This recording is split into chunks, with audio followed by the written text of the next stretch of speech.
Concernant les négociations, le ton a changé comparé à hier. Un accord est toujours possible, mais le Hamas est en train de faire marche arrière. C'est ce qu'a confié Joe Biden. Ça n'empêche pas l'émissaire américain de rester déterminé. Anthony Blinken est arrivé en Égypte. Il a rencontré hier le Premier ministre israélien Benjamin Netanyahou pendant 3 heures. On retrouve Cyril Payen, notre envoyé spécial à Jérusalem, pour le point sur ces négociations.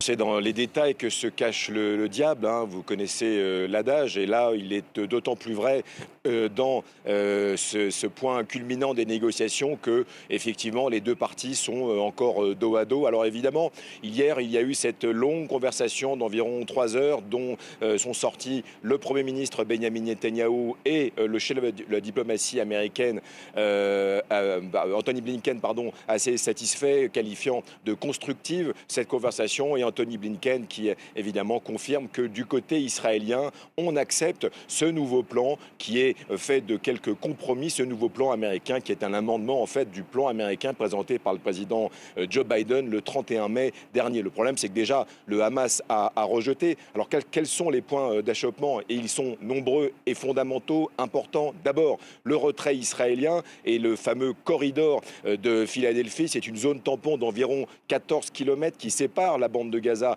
de l'Égypte. Il y a eu des négociations parallèles, on le sait, au Caire, entre plusieurs parties dimanche dernier. Et là, personne n'est d'accord, ni le Hamas, ni Israël, et encore moins les Égyptiens. Donc c'est évidemment un point fondamental, puisque je rappelle que le Hamas demande un cessez-le-feu de 6 semaines unilatéral, et un retrait de l'armée israélienne de cette bande. Il y a donc un certain nombre de points importants. Et puis il y a évidemment le nombre de prisonniers israéliens qui seraient libérables. 80 avaient pu être retrouvés la liberté lors de la semaine du dernier cessez-le-feu il y a en novembre dernier, il y a de 6 longs mois. Et puis également du côté l'échange, si vous voulez, du côté palestinien, eh bien le profil, la nature et le nombre de prisonniers qui sont dans les prisons palestiniens, qui sont dans les prisons israéliennes. Là, par exemple, le nom de ce héros, je dirais, national, Marwan Barghouti, qui est un peu l'incarnation de la cause palestinienne et qui est en prison en Israël, eh bien, c'est un des noms qui est donné